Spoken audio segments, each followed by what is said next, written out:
Halo semuanya, Bapak Ibu dan para endolers, Santo Sapi hari ini akan membuat menu mie siam. Saya nggak tahu mie siam ini sebenarnya menu masyarakat keturunan Tionghoa atau Melayu nggih, karena kalau di menu-menu warung Melayu sepertinya menu mie siam saya belum pernah menemukannya. Beda dengan laksa ataupun mie sagu, itu gampang banget. Seperti apa sebenarnya mie siam itu? Yang jelas enak, karena ini tuh bihun dikasih kuah yang rasanya asam, manis, pedas. Ya pun, bagi yang penasaran bagaimana Santo Sapi membuat mie siam ini, silahkan ikuti videonya dari awal hingga akhir. Bantu subscribe bagi yang belum subscribe Pak Ibu, bantu like, komen, dan share bagi semua Bapak Ibu yang menonton video ini. Ya pun, sekarang langsung OTW. Capcus. Untuk persiapan membuat mie siam ini, yang harus dilakukan pertama kali adalah membuat kuah dari asam jawa. Ini perlu banyak kuahnya ya. Saya memakai sekitar 3 sendok makan asam jawa. Tapi intinya bukan di situ, intinya nanti kuahnya itu harus ada rasa asamnya yang sedikit kuat. Karena saya membuatnya cuman sedikit, jadi ya asam jawanya tidak terlalu banyak. Ini kita sisihkan dulu, biarkan dulu bercampur baur antara asam dan airnya. Selain mempersiapkan kuah asam jawanya, kita juga harus menyiapkan ini bihun jagung. Kalau saya menggunakan bihun jagung, Bapak Ibu bisa menggunakan soun ataupun bihun biasa. Ini kita jarangi dengan air panas ya. Berikutnya saya sudah mempersiapkan tahu putih juga. Tahu putihnya ini sudah saya goreng dan ini nanti menjadi bagian dari mie siamnya. Bahan lain yang perlu disiapkan di saat awal adalah telur. Telur ini direbus. Fungsi telur ini nanti sebagai topping ya, di bagian akhir saat akan penyajian. Setelah kita menyiapkan bahan-bahan yang wajib disediakan di bagian awal, sekarang kita akan menyiapkan bumbunya. Ini ada cabai merah. Cabai merahnya saya menggunakan berapa tadi, nggak sampai 10 biji. Kemudian bawang merah. Bawang merah saya menggunakan agak banyak, sekitar 10 siungan. Berikutnya ada bawang putih. Bawang putih saya memakai 2 siung saja. Ini diulek hingga halus.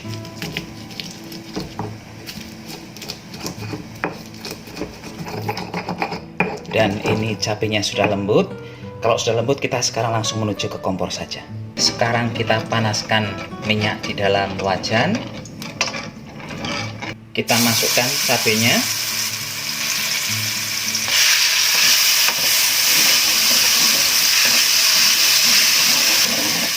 Selama menumis ini jangan diberi bumbu apapun dulu. Jangan kasih garam, jangan kasih gula. Biarkan saja dulu.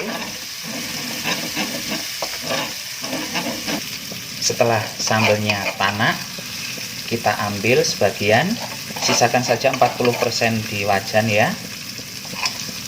Yang kita ambil ini nantinya akan kita gunakan untuk membuat kuahnya, untuk bumbu kuahnya. Selanjutnya, soun yang sudah kita tadi, kita masukkan.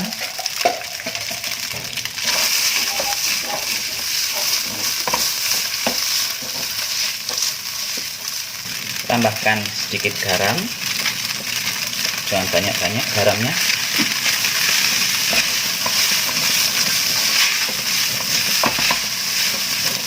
Kemudian tambahkan toge.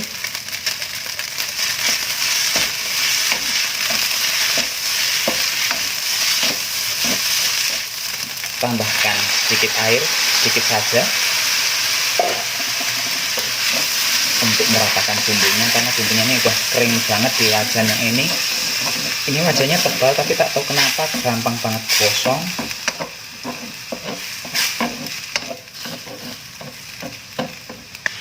Tambahkan sedikit penyedap.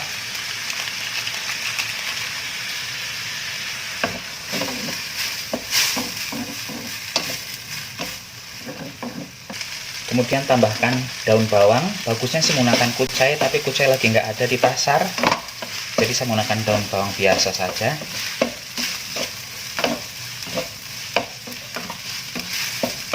Karena saya menggunakan bihun jagung, jadinya dia agak tahan Pak Bu nggih. Kalau menggunakan yang bihun biasa atau soun pasti kalau udah dibolak-balik seperti ini gampang hancurnya. Tapi kalau dengan bihun jagung tuh masih bagus-bagus saja. Inilah kelebihannya bihun jagung nggih. Nggak gampang hancur. Kalau kita menjeranginya juga agak lama, dia nggak akan gampang blegodrok. Kenyal, tetap cantik. Ini sudah mateng, langsung saya matikan apinya. Sekarang kita menyiapkan kuahnya. Sekarang saya tambahkan sedikit minyak di wajan. Saya akan menumis lagi bumbu yang tadi. Ini saya tidak memasukkan semua sambelnya, ada saya sisakan sedikit. Nggak nampak, pokoknya sekitar 1-2 sendokan aja saya sisakan. Tujuannya menyisakan adalah untuk dijadikan sambelnya. Tauco, kebanyakan saya memasukkannya, nggak apa-apa. Artinya kalau kebanyakan saya nggak perlu nambahkan garam lagi.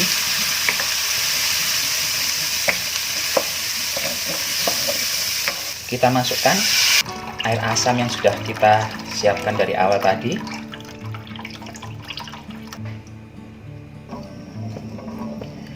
Jadi kuahnya ini sebenarnya mirip-mirip dengan kuah cuko, untuk apa itu namanya, masakan orang Palembang itu.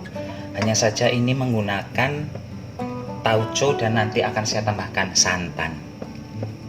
Biar cepat beres, santannya saya masukkan saja sekarang. Ini kalau mau menggunakan santan yang lebih banyak, rasanya bakal lebih endol. Tapi saya menggunakan 1 bungkus saja karena ini nanti cuma jadi beberapa porsi, mungkin 3 atau 4 porsi saja, sedikit.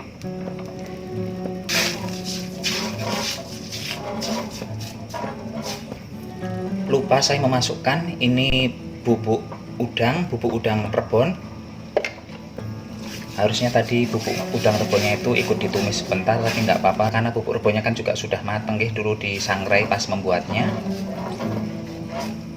Saya masukkan gula pasir. Sebenarnya tidak menggunakan bubuk udang rebon juga nggak masalah, Bapak Ibu bisa menggantinya dengan kaldu udang. Kalau tidak mau menggunakan kaldu udang, silahkan gunakan terasi, tapi terasinya dimasukkan di awal tadi saat kita membuat sambelnya ya.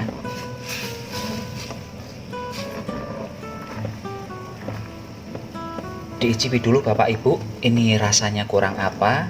Kuah ini harus berasa gurih, ada asamnya, ada pedesnya, ada sedikit manisnya, seperti itu. Kalau semua unsurnya sudah terpenuhi, langsung saja matikan kompornya karena ini juga sudah mendidih. Dah, siap dah. Ini hasil akhirnya seperti ini. Tahunya sudah saya potong-potong, demikian juga dengan telurnya. Silahkan dicoba di rumah. Ini enak karena aromanya itu aroma udang nggih. Kalau untuk yang versi sebenarnya, mie siam ini sebenarnya menggunakan udang segar. Jadi udangnya direbus sebentar, terus diambil untuk dijadikan topping. Sementara air rebusan udangnya dicampurkan dengan santan dan sambal yang saya gunakan untuk kuah ini. Seperti itu, jadi aromanya akan lebih asoy. Ini pun sekarang kita nikmati sama-sama. Saatnya nyicipi Bapak Ibu. Menggairahkan sekali warnanya. Dan saya akan mencoba bihunnya dulu ini.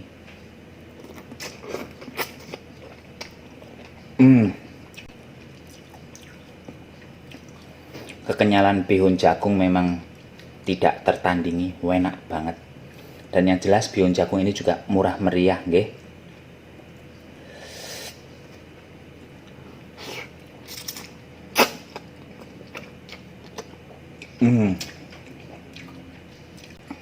Saya cicipi kuahnya dulu.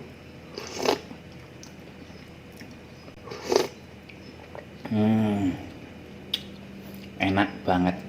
Walaupun tadi saya tidak menambahkan garam di kuahnya karena saya naruh tauconya itu kebanyakan sebenarnya, tapi malah memberikan rasa dan aroma yang sungguh enak banget Pak Bu. Nih saya icipi tahunya.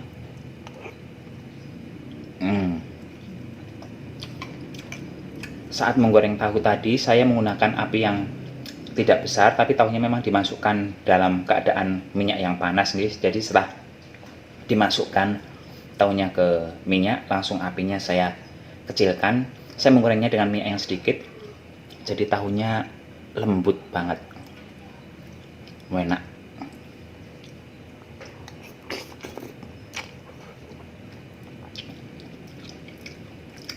Silahkan Bapak Ibu mencoba di rumah, karena ternyata soun ataupun pion itu tidak hanya dijadikan olahan untuk membuat soto ataupun bakso nggih, tapi juga bisa dibuat seperti ini, mie siam. Pun Bapak Ibu, demikian saja video Santo Sapi hari ini. Sampai jumpa di video berikutnya, dan semoga video kali ini bisa memberikan inspirasi nggih. Santo Sapi mau pamit dulu. Bye bye.